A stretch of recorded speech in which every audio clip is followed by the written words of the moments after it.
Good morning dear student, welcome to the way of solution number 1 study channel West Bengal. তো আমি তোমাদের Dalton sir. তোমরা এখন পাচ্ছ ডাব্লিউবিপি কেপির জন্য একটি প্র্যাকটিস সেট, এবং আজকে হচ্ছে সেট নাম্বার 2। প্রত্যেকেই যারা ক্লাসে আছো, আমাদের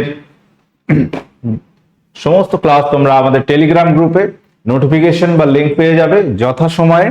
পাশাপাশি আমরা যে পেইড ব্যাচগুলো করাচ্ছি TWS একাডেমি অ্যাপে করাচ্ছি, তোমরা TWS academy app play store থেকে ডাউনলোড করতে পারবে, এবং এখানে পেড কোর্স অপশনে গেলে তুমি যে ব্যাচগুলো দেখতে পাবে, নতুন যে ব্যাচগুলো আছে তোমরা সবগুলো দেখতে পাচ্ছ। রেলের ব্যাচ রয়েছে নতুন, NNGNM, SSC GD upper primary practice ব্যাচও একটা এসছে। প্রয়োজন হলে সেগুলো তোমরা নিতে পারো। তো আমরা এমসিকিউ প্র্যাকটিস করব। প্রত্যেকে যারা ক্লাসে আছো ক্লাসটি মনোযোগ সহকারে করতে থাকো।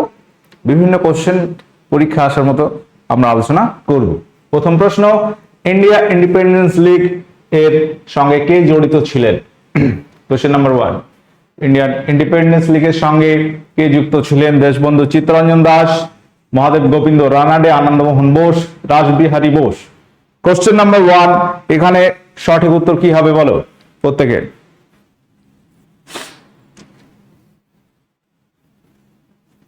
ইন্ডিয়া ইন্ডিপেন্ডেন্স লীগ বা ইন্ডিয়ান ইন্ডিপেন্ডেন্স লীগ এর প্রতিষ্ঠাতা হচ্ছে রাসবিহারী বোস।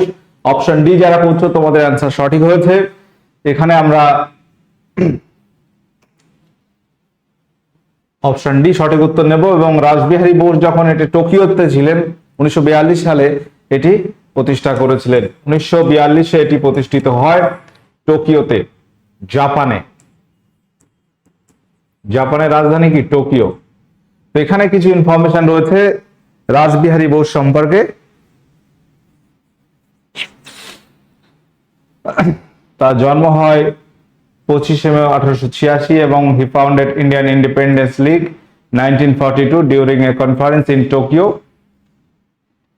এটা কিন্তু মাথায় রাখবে। পরবর্তী কোশ্চেনে আসবো। কোশ্চেন নাম্বার 2, মহাযান বৌদ্ধ ধর্ম কোথায় জনপ্রিয় নয়? মধ্য এশিয়া, চীন, জাপান, সিংহল। তো বৌদ্ধ ধর্মে আমরা দেখব দুটি ভাগ আছে, একটা হচ্ছে হিনযান আর একটা মহাযান। এই ভাগ কবে হয়েছিল জানা আছে? প্রত্যেকে তোমরা কিন্তু জানো। আমরা হিনযান মহাযান এই ভাগটি পাই বৌদ্ধদের চতুর্থ সম্মেলনে। কার সময় চতুর্থ বৌদ্ধ সংহিতি কার সময় হয়? কুষাণ সম্রাট কনিষ্কের সময় হয়। কাশ্মীর মতান্তরে জলন্ধর। এই কোন সময়ে হয়? 78 খ্রিস্টাব্দে কোথাও আছে, বা দেখবে কোথাও প্রথম শতক লেখা আছে। যাই হোক, তো মহাযান এবং হিনযান দুটো ভাগে ভাগ হয়ে যায়। হিনযান কারা, মহাযান কারা? হিনযানটা হচ্ছে গৌতম বুদ্ধের আদর্শ নিয়ে চলছে, মূর্তি পূজা করছে না। গৌতম বুদ্ধের মূর্তি পূজা করছে মহাযানরা। তাহলে গৌতম বুদ্ধের মূর্তি একদল পূজা করছে, আর একদল গৌতম বুদ্ধের আদর্শ সেগুলো ফলো করছে। মূর্তি পূজার পাশাপাশি মহাযানরা গৌতম বুদ্ধের আদর্শ ফলো করছে। তো এই যে মহাযান বৌদ্ধ ধর্ম, এটাই কিন্তু বেশি জনপ্রিয় বিভিন্ন দেশে যেখানে বৌদ্ধ ধর্ম আছে, যেমন চীন, জাপান, সিংহল অর্থাৎ শ্রীলঙ্কায় আছে। কিন্তু মধ্য এশিয়ায় এখানে কিন্তু মহাযান ধর্ম জনপ্রিয় নয়, বা এখানে নেই বললেই চলে। অপশনে এখানে আমরা রাইট উত্তর করব। অপশনে প্রত্যেকেই যারা ক্লাসে আছো, তাহলে হিনযান মহাযান এটি কবে ভাগ হয়, কোন সম্মেলনে, এটাও আমরা মাথায় রাখবো যে ফোর্থ বৌদ্ধ সংগীতিতে বা বৌদ্ধ সম্মেলনে হিনযান মহাযান দুটো ভাগে ভাগ হয়ে যাচ্ছে। হিনযান ও মহাযান বৌদ্ধরা ভাগ হয়। তাহলে এটা কার সময়? কুষাণ সম্রাট কনিষ্কের সময়।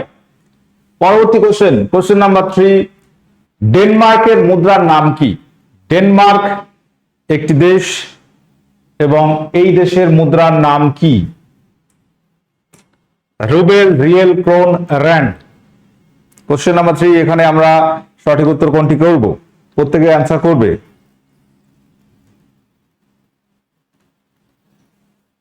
ডেনমার্কের মুদ্রার নাম কি? ডেনমার্কের মুদ্রার নাম হচ্ছে এখানে ক্রোন। অপশন সি এখানে সঠিক উত্তর হয়ে যাবে। আচ্ছা, রাশিয়ান মুদ্রার নাম এটা কিন্তু রুবেল, রাশিয়ার মুদ্রার নাম হচ্ছে রুবেল। এবং আমরা দেখব যে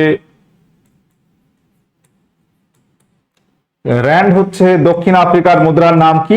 র্যান্ড দক্ষিণ আফ্রিকা, সাউথ আফ্রিকা যেটাকে আমরা বলছি।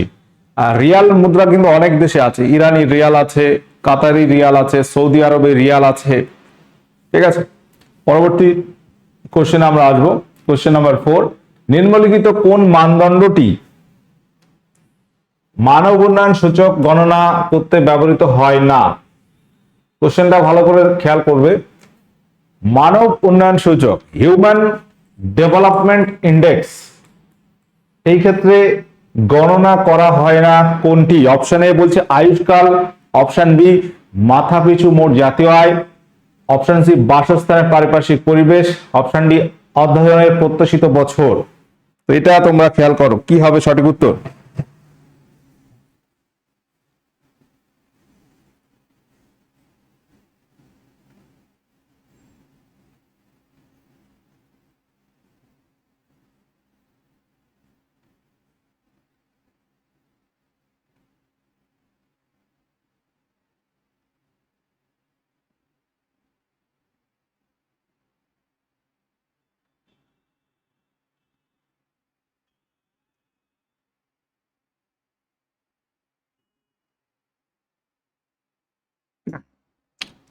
তো এখানে সঠিক উত্তর কি হবে?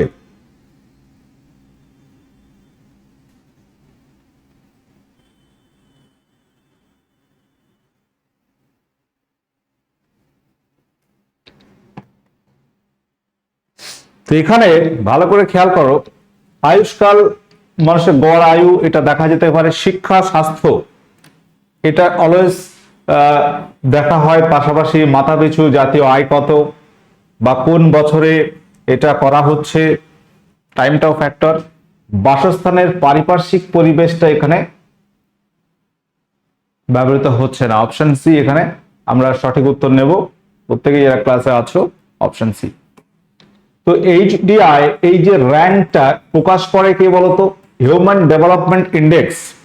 এই বিষয়টাকে নিয়ন্ত্রণ করে কোন সংস্থা?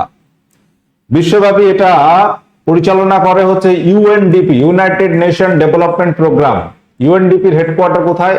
নিউ ইয়র্কে। ইউএনডিপি এটা সারা বিশ্ব জুড়ে হিউম্যান ডেভেলপমেন্ট ইন্ডেক্স তারা বানায়। এবং এখানে যদি আমরা ভারতের র্যাঙ্ক দেখি, ইন্ডিয়ার র্যাঙ্ক কত? 2025 সালে 130 র্যাঙ্ক আউট অফ 193 কান্ট্রিজ।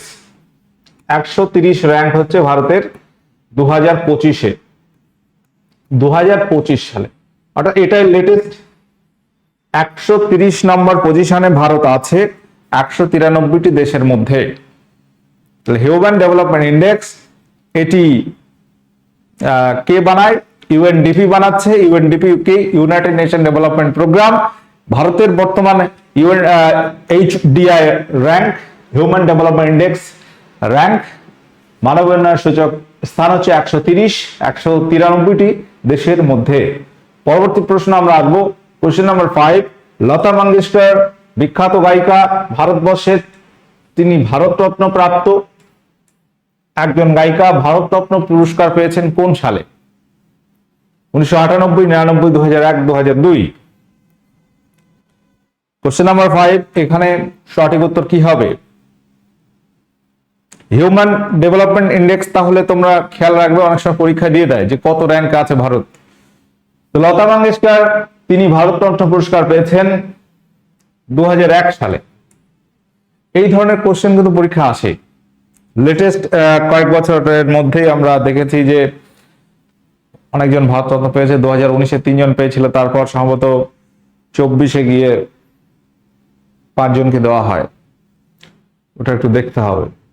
আচ্ছা, পরবর্তী কোশ্চেন আমরা আসছি, কোশ্চেন নাম্বার 6 বলছে, কোশ্চেন নাম্বার 6 বলছে সিনেমা ক্ষেত্রে ভারতের সর্বোচ্চ সম্মানটা কি?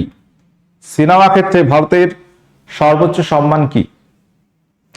দাদা সাহেব ফালকে অ্যাওয়ার্ড, অস্কার পুরস্কার, পুলিৎজার পুরস্কার, গান্ধী পুরস্কার। সিনেমা ক্ষেত্রে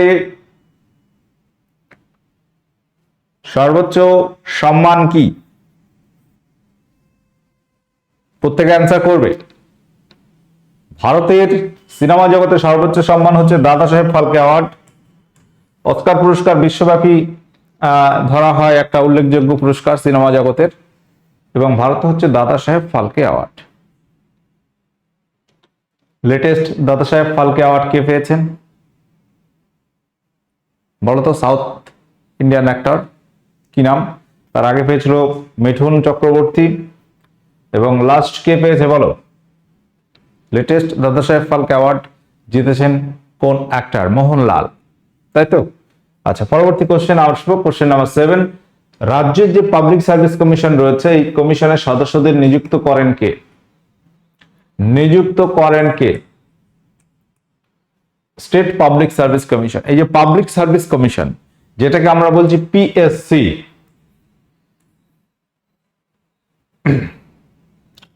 যেটাকে বাংলায় বলা হয় লোক সেবা আয়োগ। লোক সেবা আয়োগ। এই পিএসসি, 3 ধরনের পিএসসি ভারতে আছে। একটা হচ্ছে union public service commission, UPSC, আর একটা হচ্ছে স্টেট পিএসসি, প্রত্যেকটা রাজ্যে রাজ্যে পিএসসি আছে। আর একটা হচ্ছে জেপিএসসি, জয়েন্ট পাবলিক সার্ভিস কমিশন। 3টে স্ট্রাকচার এখানে আছে। অর্থাৎ ইউপিএসসি মানে কেন্দ্রের, যেটা কেন্দ্রীয় রাষ্ট্র কর্তৃক কমিশন বা ইউনিয়ন পাবলিক সার্ভিস কমিশন, আর রাজ্যে রাজ্যে আছে স্টেট পাবলিক সার্ভিস কমিশন। আর জেপিএসসিটা হচ্ছে, হতে পারে দুটো রাজ্য একসঙ্গে একটা পিএসসি কন্ডাক্ট করতে পারে, সেটাকে জয়েন্ট পিএসসি বলা হবে। এই কনসেপ্টটাও কিন্তু আছে। আমাদের ওয়েস্ট বেঙ্গলে কি ডাব্লিউবিপিএসসি, বিহারে বিপিএসসি, উত্তরপ্রদেশে ইউপিপিএসসি। তো কেন্দ্রের যে পাবলিক সার্ভিস কমিশনটা আছে, পিএসসির কাজ কি? বিভিন্ন পরীক্ষা নেওয়া, বিভিন্ন পদে পদে বসিয়ে দেওয়া মেধাবী ছাত্রদের, মেধার রক্ষক হিসেবে কাজ করে পিএসসি। তো পিএসসি এটি স্টাবলিশ হয়েছিল কবে? 1919 সালে, ভারত শাসন অনুসারে 1926-এ গিয়ে স্টাবলিশ হয়। ঠিক আছে? তো পিএসসি তে আমরা তাহলে 3টে স্ট্রাকচার দেখলাম, স্টেট পিএসসি, ইউপিএসসি এবং জয়েন্ট পিএসসি। তো রাজ্যের বা স্টেট পাবলিক সার্ভিস কমিশন সদস্যদের নিযুক্ত করবে কে? ভারতের রাষ্ট্রপতি, প্রধানমন্ত্রী, রাজ্যপাল, কেউ নয়। সঠিক উত্তর অপশন সি হবে, রাজ্যপাল। যদি বলো ইউপিএসসি সদস্যদের নিযুক্ত করেন কে, সেটা কিন্তু রাষ্ট্রপতি। ইউপিএসসির ক্ষেত্রে রাষ্ট্রপতি, আর রাজ্যের পিএসসি হলে যে রাজ্যের, সেই রাজ্যের রাজ্যপাল। অপশন সি এখানে সঠিক উত্তর হয়ে যাবে। প্রত্যেকে তাহলে এটা আশা করি বুঝতে পেরেছো। পিএসসি সদস্যদের অবসর গ্রহণের বয়স কত বছর মনে আছে? রাজ্য পাবলিক সার্ভিস কমিশনের সদস্যদের অবসর গ্রহণের বয়স কত? 62 বছর। অবসর গ্রহণের বয়স হচ্ছে 62 বছর। আর ইউপিএসসি ক্ষেত্রে সর্বোচ্চ 65 বছর, এটাও মাথায় রাখতে হবে। তাহলে ইউপিএসসি ক্ষেত্রে এটা 65, জয়েন্ট পিএসসি ক্ষেত্রে কত হবে? এটাও কিন্তু 62 হবে, ম্যাক্সিমাম এজ অফ রিটায়ারমেন্ট। তাহলে সর্বোচ্চ বয়স হচ্ছে 62 স্টেট এবং জয়েন্ট পিএসসির ক্ষেত্রে, আর কেন্দ্র হলে 65। এটাও তোমরা মাথায় রাখবে। পরবর্তী প্রশ্ন আসবো, পশ্চিমবঙ্গ সরকারের সবুজ সাথী প্রকল্পে সরকার প্রসূত মাদ্রাসা বা বিদ্যালয়ের কোন শ্রেণীতে পাঠরত ছাত্রছাত্রীদের সাইকেল বিতরণ করা হয়? পরীক্ষা আসা প্রশ্ন। এখানে উত্তর আমরা কোনটি নেব? প্রত্যেকে বলো। অপশন এ নবম থেকে দশম, অপশন বি আছে দশম থেকে একাদশ, অপশন সি একাদশ থেকে দ্বাদশ, অপশন ডি নবম থেকে দ্বাদশ। সবুজ সাথী প্রকল্প, এই সবুজ সাথী প্রকল্পে আমরা দেখব যে সাইকেল বিতরণ করা হয়, সেটা নবম থেকে দ্বাদশ শ্রেণী পর্যন্ত। অপশন ডি এখানে সঠিক উত্তর হয়ে যাবে। পরবর্তী কোশ্চেন আসি, কোশ্চেন নাম্বার 9। ল্যান্ডলকড কান্ট্রি নামে পরিচিত কোন দেশ? ল্যান্ডলকড, চারিদিকে ল্যান্ড দিয়ে ঘেরা। তো এখানে আমরা উত্তর কি করব? ল্যান্ডলকড কান্ট্রি আমরা নেপাল পাবো, অনেক আছে পৃথিবীতে এরকম ল্যান্ডলকড কান্ট্রি। আমাদের প্রতিবেশী দেশের মধ্যে ভুটান আছে, নেপাল আছে, নেপাল আছে, এগুলো ল্যান্ডলকড কান্ট্রি নামে পরিচিত। অপশন এখানে অপশনের সঠিক উত্তর হবে। পরবর্তী কোশ্চেন আসবো, কোশ্চেন নাম্বার 10। ভবানীবেন প্যাটেল কোন খেলার সঙ্গে যুক্ত? ভবানীবেন প্যাটেল তিনি কোন খেলার সঙ্গে যুক্ত?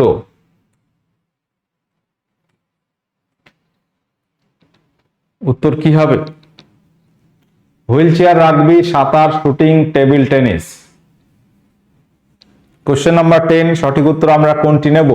প্রত্যেকে অ্যান্সার করবে। ক্লাসে যারা আছো প্র্যাকটিস কিন্তু করতে হবে, দেখো পড়তে হবে, প্র্যাকটিস করতে হবে, তাহলে ভুলগুলো কমবে। তোমার যত প্র্যাকটিস করবে তত তোমার বুঝতে পারবে যে ভুল কোথায় আছে, সেগুলো তুমি সংশোধন করে নিতে পারবে। Option number D, table tennis. Bhabaniben Patel table tennis player. তিনি, আমরা অলিম্পিকের কথা যদি বলি, 2021-এ যে 2020 অলিম্পিক হয়, সেখানে প্যারা অলিম্পিক গেমসে ভবানীবেন প্যাটেল কিন্তু সিলভার মেডেল পেয়েছিলেন। এটা 2020 যে টোকিও প্যারা অলিম্পিক, যেটা 21 সালে হয়েছিল করোনার জন্য। ওকে, পরবর্তী কোশ্চেন নাম্বার 11 বলছে যে সংবিধানের ভাষা সংক্রান্ত বিষয় কোন তফসিলে আছে? ভাষা সংক্রান্ত বিষয় কোন তফসিলে আছে? সপ্তম, অষ্টম, নবম নাকি 6 নম্বর তফসিল? প্রত্যেকে যারা ক্লাসে আছো, এই যে 12টি তফসিল আছে বর্তমানে ভারতের সংবিধানে, এই 12টি তফসিল কিন্তু মনে রাখতে হবে। খুব একটা কষ্টকর নয়, তবে মাঝে মধ্যে পড়তে হবে। আজকে পড়লে এক সপ্তাহ পরে একবার দেখতে হবে, আবার একবার দেখতে হবে, তাহলে মনে থাকবে, নয়তো কিন্তু ভুলে যাবে। তো এখানে ভাষা, আমাদের সংবিধান স্বীকৃত ভাষা কটি আছে?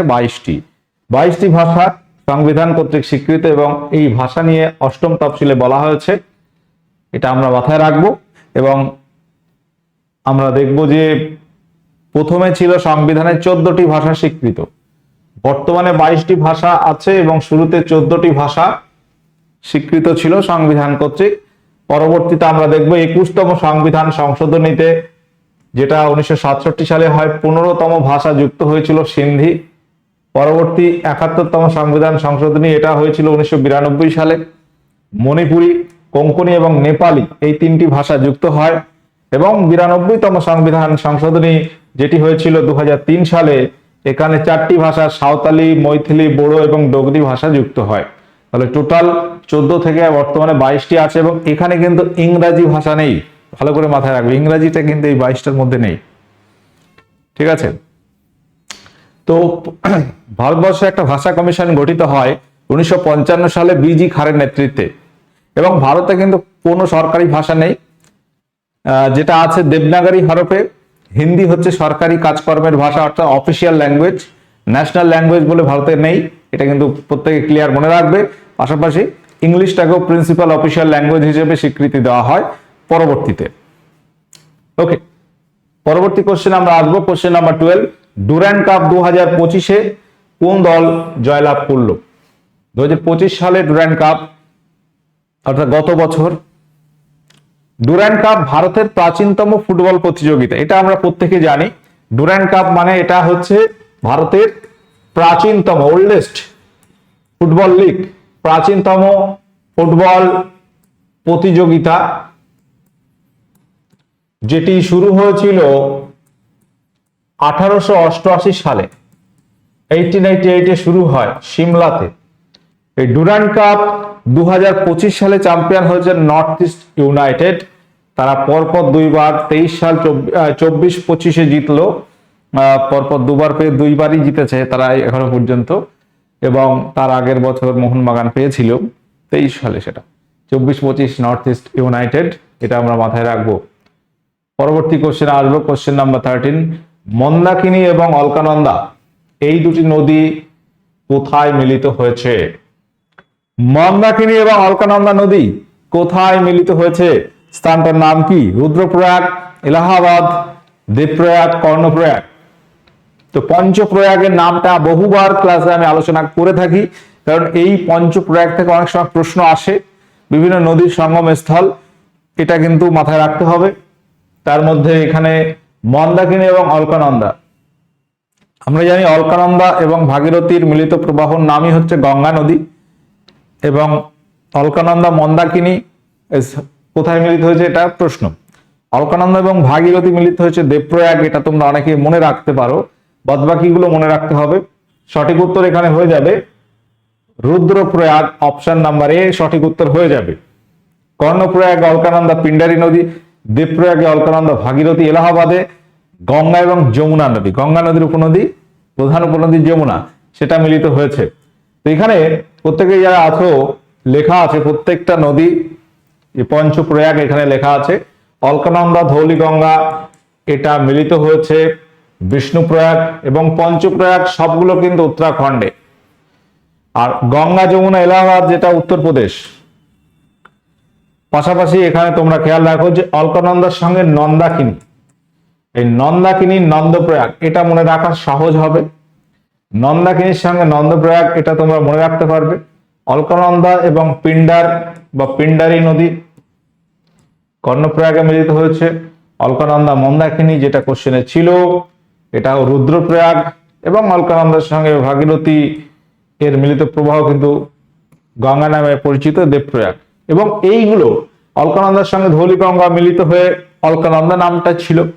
অলকানন্দা নন্দাকিনীর নাম অলকানন্দা, পরের ক্ষেত্রে অলকানন্দা নাম হয়, এখানে অলকানন্দা, এবং ফাইনালি অলকানন্দা ভাগীরথী যখন মিলবে পরবর্তী নাম হবে গঙ্গা নদী। এটাও খেয়াল রাখবে। গঙ্গা যমুনা যেটা মিলিত হয়েছে এলাহাবাদ, যেটা বর্তমানে প্রয়াগরাজ।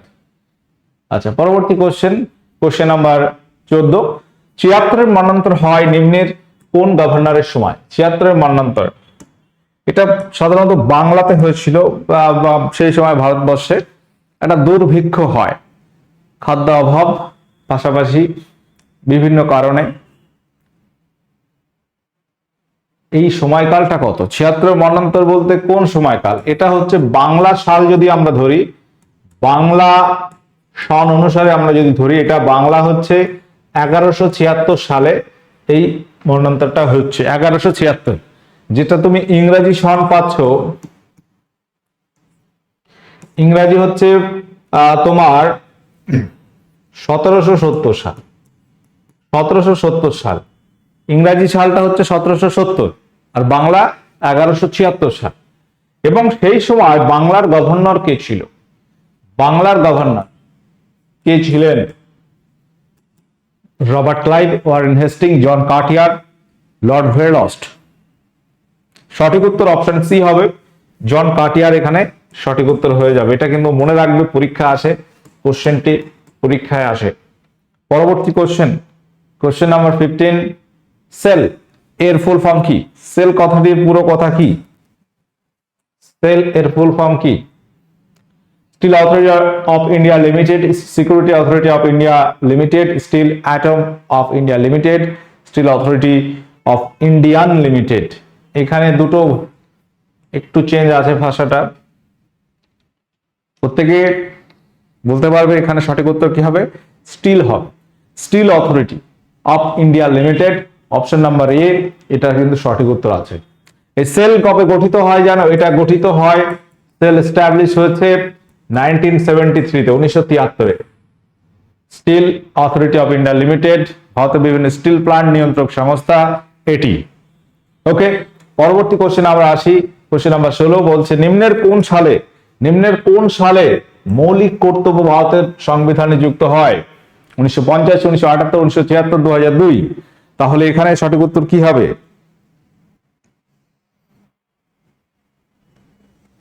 Question number 16। মৌলিক কর্তব্য কিন্তু ভারতের সংবিধান প্রথমে ছিল না, ফান্ডামেন্টাল ডিউটিস, এটা 1976 সালে যুক্ত হয়। এখন তোমরা বলতে পারবে 2002-এ তো একটা হয়, নিশ্চয়ই হয়, কিন্তু টোটাল আমরা যদি দেখি মৌলিক কর্তব্য প্রথম যুক্ত হচ্ছে 1976 সালে 42তম অ্যামেন্ডমেন্টের সাহায্যে। 42তম অ্যামেন্ডমেন্ট 1976 সালে এখানে সঠিক উত্তর হবে। তখন মৌলিক কর্তব্য যুক্ত হয়েছিল 10টি, পরবর্তীতে আরো একটি হয় 2002 সালে, কিন্তু ফার্স্ট যুক্ত হয়েছে 1976 সালে এটা সংবিধানে। এটাকে আমরা সঠিক উত্তর নেব। পরবর্তী কোশ্চেনে আসবো, চোখের কোন অংশ ক্যামেরার ডায়াফ্রামের মতো কাজ করে? তারারন্ধ্র, আইরিশ, লেন্স, কর্নিয়া।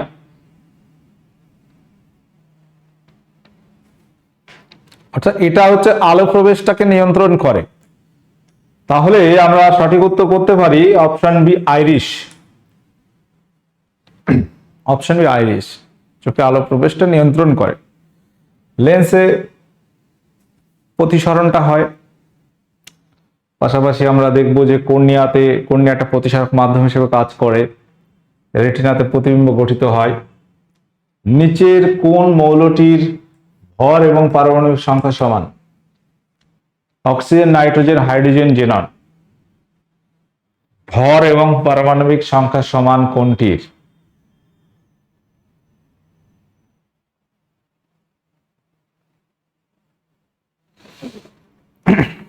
সঠিক উত্তর হয়ে যাবে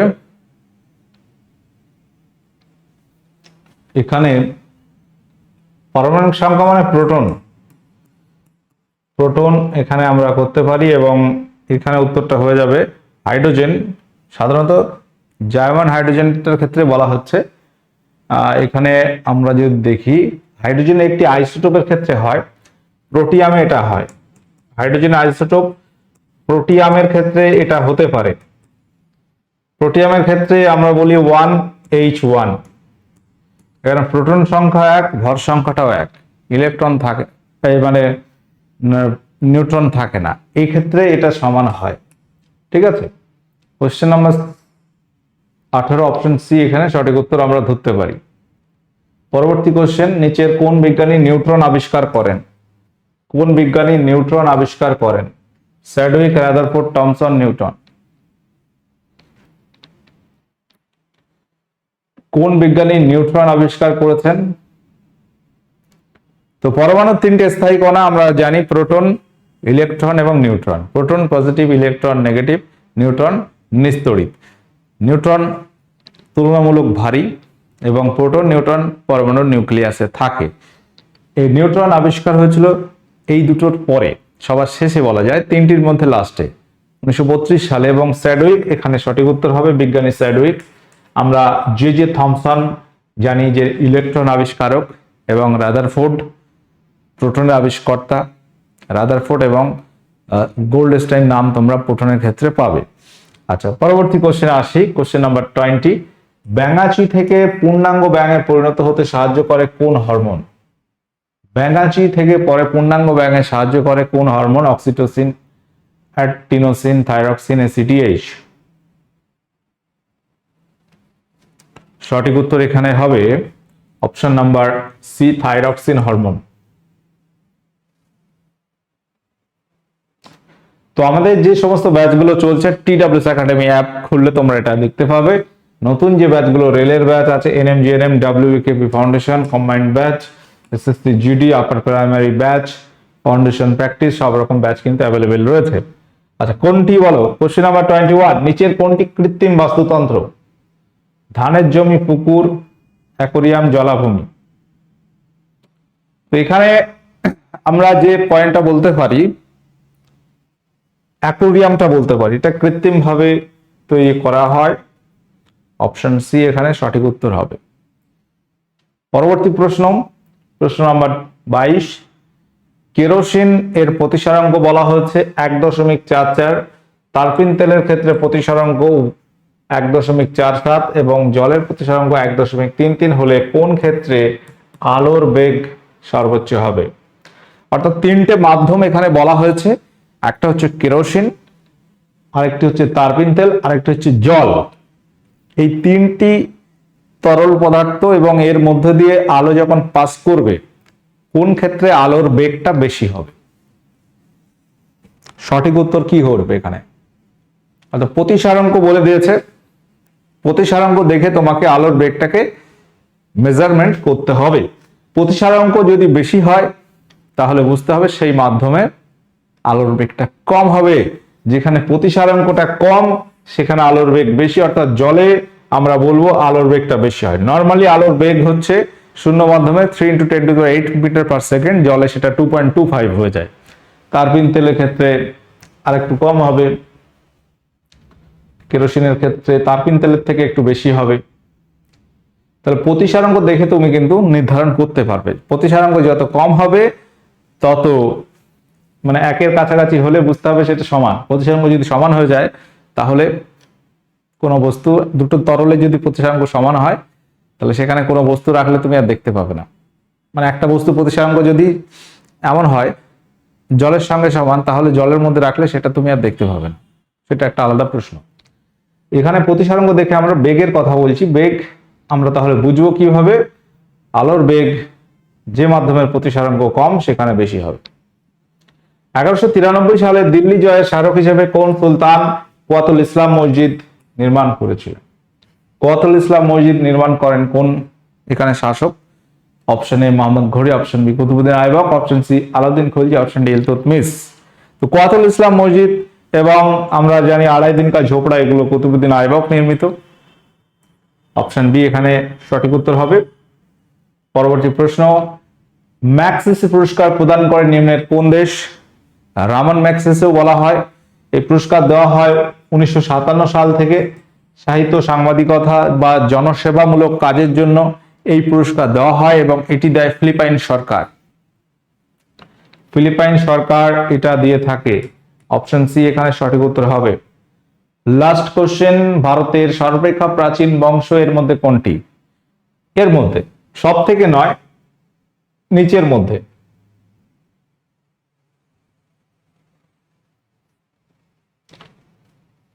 মৌর্য, শুঙ্গ, গুপ্ত, কুষাণ, এই চারটির মধ্যে কোনটি প্রাচীন? আমরা মৌর্য থেকেও প্রাচীন পেতে পারি নন্দবংশ। নন্দবংশকে হটিয়ে মৌর্য বংশ। নন্দবংশের আগে ছিল শিশুনাগ, শিশুনাগের আগে হর্ষঙ্ক, এগুলো আমরা জানি। তাহলে শিশুনাগ, হর্ষঙ্কর পর শিশুনাগ, নন্দ, তারপর মৌর্য, তারপর শুঙ্গ, পরবর্তীতে গুপ্ত, কুষাণ। আমরা তাহলে এখানে অপশন নাম্বার এ সঠিক উত্তর করব। ঠিক আছে, মৌর্য এখানে সঠিক উত্তর হয়ে যাবে। পাশাপাশি আমরা একটি হোমওয়ার্ক দেব, সিন্ধু সভ্যতার প্রধান বৈশিষ্ট্য কি ছিল, এটি আজকে হোমওয়ার্ক থাকছে এবং আজকের সেশন আমরা এখানে এন্ড করব। দেখো কোশ্চেন 25 হলেও আমরা কিন্তু আলোচনা অনেক করেছি। ঠিক আছে, কোশ্চেন নাম্বার 26 এটা তোমাদের হোমওয়ার্ক থাকছে। প্রত্যেকে যারা ক্লাসে আছো অবশ্যই সেশনটা কেমন লাগলো জানাবে। আজকের সেশন আমরা এখানে এন্ড করলাম। দেখা হচ্ছে পরবর্তী ক্লাসে। ওকে, টাটা, বাই।